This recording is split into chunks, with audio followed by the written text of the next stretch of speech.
ಮನೆಯಲ್ಲಿ ಸಾಕಿದ್ದ ಪ್ರೀತಿಯ ಶ್ವಾನ 2 ದಿನಗಳಿಂದ ನಾಪತ್ತೆಯಾಗಿತ್ತು. ಈ ಹಿನ್ನೆಲೆ ಬಾಲಕ ನಾಯಿ ಹುಡುಕಲು ಹೋಗಿದ್ದ.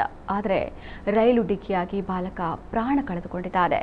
ಬೆಂಗಳೂರು ಹೊರವಲಯದ ನೆಲಮಂಗಲ ತಾಲೂಕಿನ ಮುದ್ದಲಿಂಗನಹಳ್ಳಿ ಗೇಟ್ ಬಳಿ ಈ ದುರಂತ ಸಂಭವಿಸಿದೆ.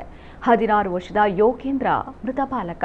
ಶ್ರೀನಿವಾಸ್ ಮತ್ತು ಚೆನ್ನಮ್ಮ ದಂಪತಿ ಮಗ ಯೋಗೇಂದ್ರ ಪಿಯುಸಿ ವ್ಯಾಸಂಗ ಮಾಡ್ತಾ ಇದ್ದ.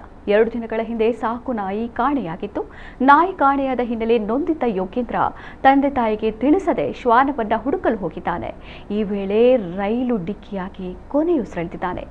ಯೋಗೇಂದ್ರ ಪ್ರತಿಭಾನ್ವಿತನಾಗಿದ್ದ, ಲಾಂಗ್ ಜಂಪ್ ಕ್ರೀಡಾಪಟುವಾಗಿದ್ದ, ಓದಿನಲ್ಲೂ ಮುಂದಿದ್ದ ಎಂದು ತಿಳಿದು ಬಂದಿದೆ. ಘಟನೆ ಬಗ್ಗೆ ಯಶವಂತಪುರ ರೈಲ್ವೆ ಪೊಲೀಸ್ ಠಾಣೆಯಲ್ಲಿ ಪ್ರಕರಣ ದಾಖಲಾಗಿದೆ.